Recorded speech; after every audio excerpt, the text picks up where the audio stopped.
जय श्री कृष्णा। राधे राधे। आइए सुनते हैं आज अमावस्या पर पूर्णिमा और अमावस्या दोनों बहनों की यह कथा। अमावस्या की रात होती है जब रात बहुत अंधेरी होती है।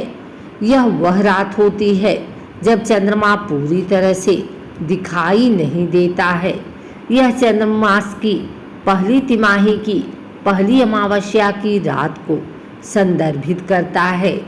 हिंदू धर्म के अनुसार अमावस्या के दिन अज्ञानता की शक्तियाँ अपने चरम सीमा पर होती है, इसलिए इस रात कोई भी शुभ या नया कार्य नहीं करना चाहिए। दिवाली पर केवल अमावस्या को ही शुभ माना जाता है, क्योंकि यह बुराई पर अच्छाई की जीत का प्रतिनिधित्व करती है। तंत्र मंत्र काले जादू के कई साधक विस्तृत अनुष्ठान करते हैं। देवी लक्ष्मी को आमंत्रित करने के लिए अपने घर को साफ करने की सलाह दी जाती है। अमावस्या के दिन अपने पूर्वजों को याद करना और उन्हें श्रद्धांजलि देना भी महत्वपूर्ण माना जाता है। पूर्णिमा एक पूर्णिमा के दिन को दर्शाती है जो महीनों को दो समान चंद्र पखवाड़ों में विभाजित करती है, जिन्हें पक्ष कहा जाता है। पूर्णिमा को पूर्णिमा के रूप में भी जाना जाता है। यह चंद्र चक्र का 15वां दिन है, क्योंकि चंद्रमा शुक्ल पक्ष के अंतिम चरण में पहुंच जाता है। किसी भी कार्य व्यवसाय आदि को शुरू करने के लिए इसे बहुत शुभ माना जाता है। पूर्णिमा से पहले के पखवाड़े को शुक्ल पक्ष और उसके बाद के पखवाड़े को कृष्ण पक्ष कहा जाता है। पूर्णिमा पर भारत भर में कई महत्वपूर्ण त्यौहार जैसे गुरु पूर्णिमा, कार्तिक पूर्णिमा, बुद्ध पूर्णिमा आदि मनाए जाते हैं। इस दिन भगवान शिव और भगवान विष्णु की पूजा की जाती है। पूरे दिन उपवास करने के लिए यह एक आदर्श दिन है। पूर्णिमा से पहले के पखवाड़े को शुक्ल पक्ष और उसके बाद के पखवाड़े को कृष्ण पक्ष के नाम से जाना जाता है। भारत भर में गुरु पूर्णिमा, कार्तिक पूर्णिमा, बुद्ध पूर्णिमा जैसे कई महत्वपूर्ण त्यौहार हैं। इस दिन चंद्रमा की स्थिति एक अलग चुंबकीय खिंचाव पैदा करती है। इसके परिणाम स्वरूप शरीर में प्राकृतिक रूप से ऊपर की ओर गति का प्रवाह होता है। समृद्ध जीवन के लिए भगवान विष्णु और देवी लक्ष्मी का आशीर्वाद प्राप्त करने के लिए पूर्णिमा आदर्श है। पूर्णिमा के बीच का एक चरण है जब चंद्रमा पर दृश्य क्षेत्र दिन व दिन बढ़ता जाता है। ढलता चंद्रमा पूर्णिमा और अमावस्या चरण के बीच का एक चरण है, जिसमें चंद्रमा का दृश्य सतह क्षेत्र छोटा हो जाता है। पक्ष चंद्रमा के बढ़ने या घटने के पखवाड़े को दर्शाता है। शुक्ल पक्ष या गौरा पक्ष अमावस्या और पूर्णिमा के बीच की अवधि है, जो एक पखवाड़े 14 दिन तक चलती है। कृष्ण पक्ष पूर्णिमा और अमावस्या के बीच की अवधि है, जो एक पखवाड़े तक चलती है। शुक्ल और कृष्ण पक्ष की गणना चंद्रमा के आकार के अनुसार की जाती है। अमावस्या की रातों में ऊर्जाएं दुष्ट होती हैं, जबकि पूर्णिमा की रातों में एक मंद गुणवत्ता होती है जो अधिक सूक्ष्म और सुखद होती है। अमावस्या के अगले ही दिन चाँद उगने लगता है और अंधेरी रात चाँद की रोशनी में चमकने लगती है।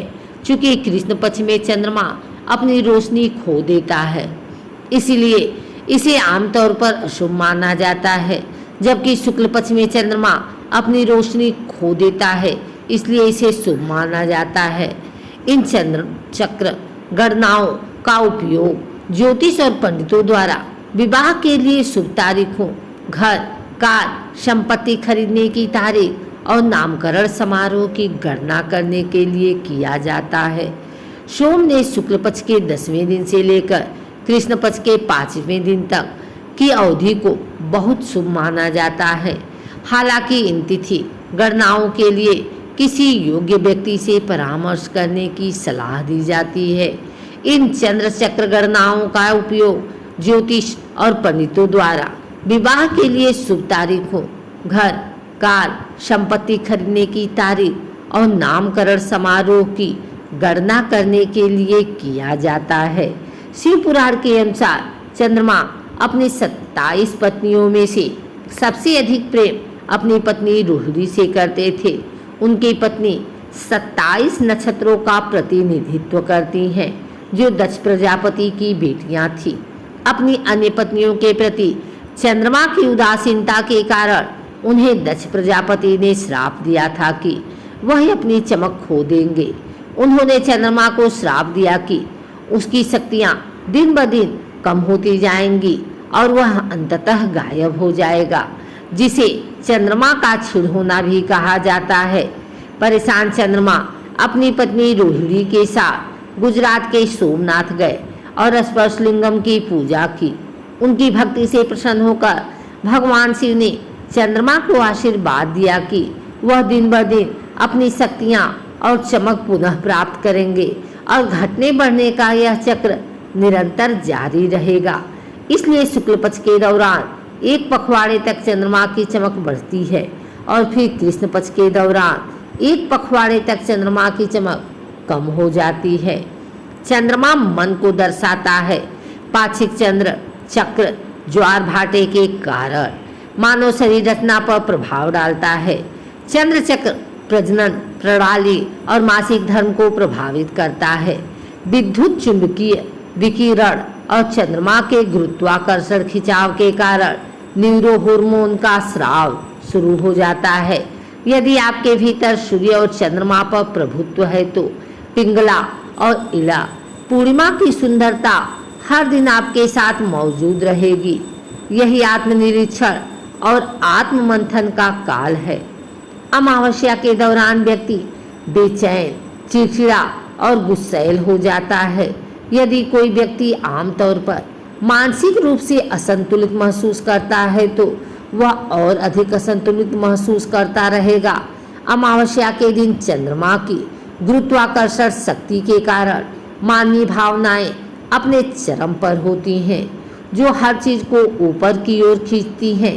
यदि आप एक शांतिपूर्ण, प्रेमपूर्ण और आनंदित व्यक्ति हैं, व्रत रखा जाता है और पितरों को भोजन अर्पित किया जाता है। अमावस्या पर कठोर निर्जल उपवास या केवल जल उपवास की सलाह दी जाती है।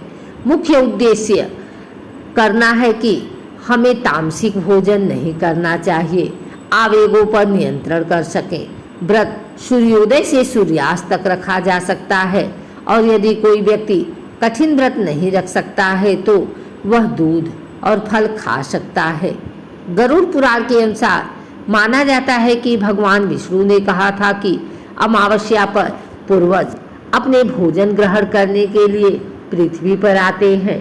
इसलिए हिंदू श्राद्ध तैयार करते हैं और अपने पूर्वजों की प्रतीक्षा करते हैं। दिवाली जैसे कई त्योहार अमावस्या को मनाए जाते हैं। इस दिन दिवंगत आत्माओं को याद किया जाता है। घर की सफाई करें और देवी लक्ष्मी से प्रार्थना करें। अमावस्या के दिन अपने घर को साफ करने की सलाह दी जाती है ताकि आप देवी लक्ष्मी को आमंत्रित कर सकें, जो भक्तों को धन, समृद्धि और विकास का आशीर्वाद देती हैं। ऐसा इसलिए किया जाता है ताकि अमावस्या की ऊर्जा को भक्तों के परिवार के भौतिक विकास की दिशा में लगाया जा सके। देवी काली से प्रार्थना करते हैं। अमावस्या के दिन तंत्र, काला जादू और तंत्र मंत्र के कई साधक विस्तृत अनुष्ठान करते हैं और देवी काली की पूजा करते हैं। योग, कर्मकांड और भक्ति को मोक्ष, मुक्ति प्राप्त करने के लिए भगवान का दाहिना हाथ माना जाता है, जबकि तंत्र को भगवान का बायां हाथ माना जाता है। दोनों मार्ग अंततः मोक्ष की ओर ले जाते हैं, हालांकि उन्हें एक योग्य गुरु के मार्गदर्शन में किया जाना चाहिए।